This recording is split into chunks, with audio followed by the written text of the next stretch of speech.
please send me a direct message and I will come back to you to explain to bring you here, and then we can talk about what is artificial intelligence. So if you're watching this on Twitter, please press the follow button, like and retweet so that more and more people can learn from this particular video. If you're watching this on YouTube, please like, subscribe, and press the bell icon. If you're watching this on LinkedIn for some reason, then please follow me. And if you're watching this on Facebook, press the like button and share this with the other audience in the other groups which have got artificial intelligence as their theme. That gives us much more help. So it will be very helpful if you could do that. Okay, my today's guest is Irene, all the way from the East Coast in the US. So let me bring her in and we'll have a quick discussion about her. Hi Irene, how are you? Hello Shailendra. Hello, thank you for having me here. I'm happy to be part of your enterprise. How are you? Good stuff. Thank you very much for joining us. So first of all, please introduce yourself and also tell the audience how do you pronounce your second name? All right, that's easy. So I can introduce myself as Irene Lyakovetsky. Okay, it's not that bad. It's a long last name, but it's much easier than it may sound first. So it's Lyakovetsky again. Thank you for having me here, and that's how I introduce myself. Yep. So it's Lyakovetsky. Good stuff. So tell us about yourself, your background, where you come from, and so that the audience knows a bit more about you. Sure, absolutely. So as you mentioned, I come from Connecticut all the way. That's how they speak in New England now. If you haven't visited lately, this is us, New Englanders. No, I'm kidding here, okay? I'm originally from Russia. I moved to United States 28 years ago. 28 years, all right?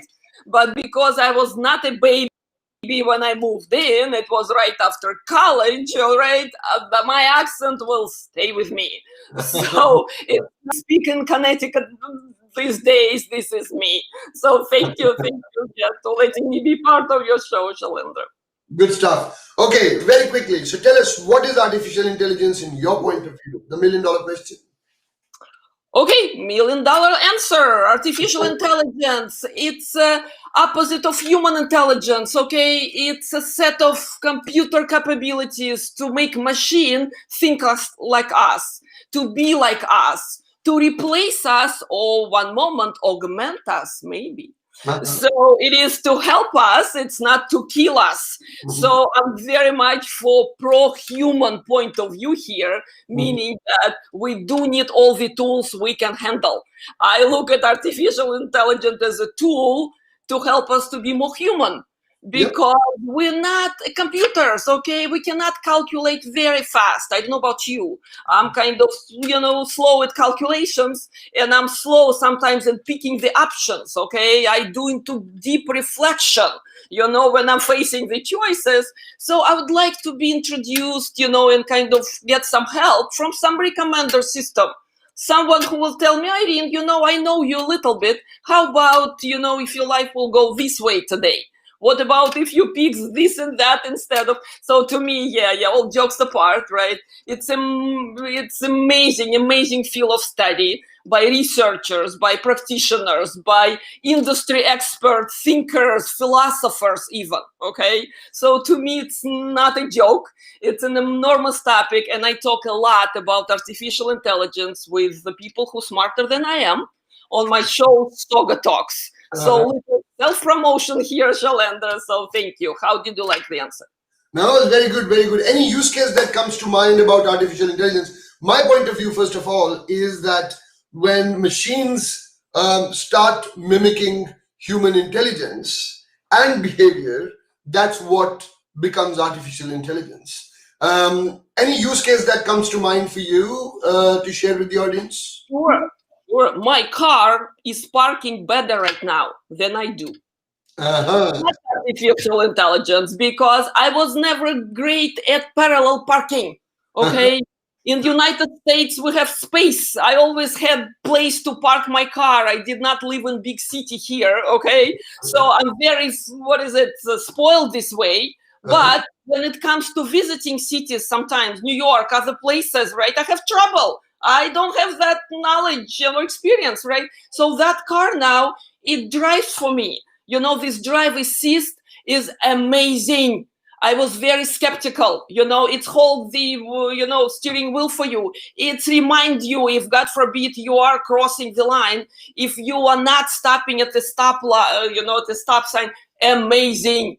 So kudos to those experts and industry experts, who created those capabilities. But of course, AI is everywhere, in every app.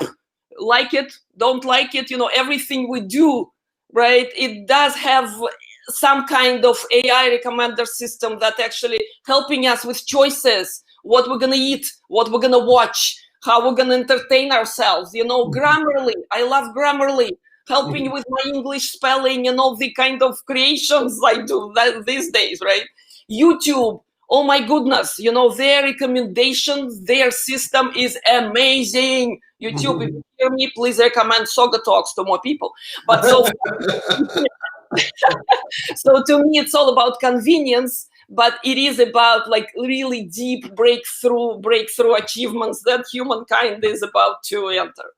Very, very well said, actually. I really, really admire the passion and that's going through in your mind, and the way you bring it out, and the passion for technology, and also passion for doing what you do. It's really great. It really comes out. True, Um, before we part though, Shalender, today about humans and technology, right? Many are concerns this day, right? mhm, People mhm. say computers will take our jobs, right? We will have nothing to do. And it's so, again, concerning and frustrating for so many, right? Young people, mid-career people, near retirement people, everybody, right? And I spoke with the AI researcher this week, whom I will be introducing very soon. So interviewing basically. So the great wisdom, the pearl of wisdom I picked up, and I'm happy sharing with your audience, Shalender, here, is that let's not be concerned that machines will take all our work, all our jobs, okay? Let's be concerned that we will not have enough time in our lifetime to do everything we have to do. You see, there's so many things we're not even scratching the surface yet, okay, on things that can be done, in medicine, in education, in technology development itself, okay? You name every industry, right? We're so limited because we're humans. So all I'm saying, if we just, switching to other activities instead of, writing emails 500 hours a day, instead of doing mundane, repetitive work, okay, let's employ computers, let's employ artificial intelligence so we can discover more and we can live better and just be happier. What do you say? Good stuff. Actually, to your point, I remember I was at a conference and I was presenting, and the presenter before me came in and told people that they've done some research, and AI is going to take away jobs of 30% of the people by whatever 2025 or something. In those days, this was 2018, I think it was. So in 7 years, jobs will be gone.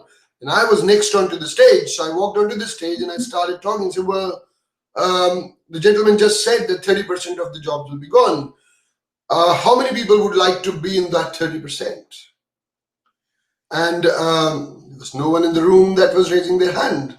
And I said, I would want to be one of those 30% who will lose their jobs, because that will give me the power and thinking to create jobs for the rest of the 70%, because I will have time to do that, because I'll lose my job.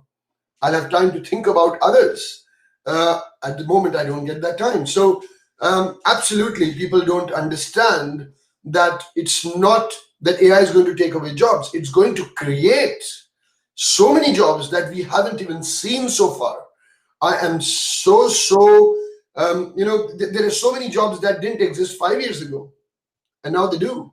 And there's so many jobs which existed 5 years ago, but now they don't. So people need to think about that and not get carried away or get scared that the jobs will be taken away. Shalendra, when I graduated from college, okay, I graduated with physics degree, okay, physics of semiconductors, Mhm. okay. So I had no idea what I will be doing. that I will be moving to a new country. I did not know that the profession as Oracle application developer exists at the time. It was a long time ago, all right? At the same time, right, with human, we learn, we adapt. So I found that back in the 90s, it was huge deal in the United States, you know, the structural database and all that, right? So we find the opportunities, okay? And I myself been in 3 professions at least.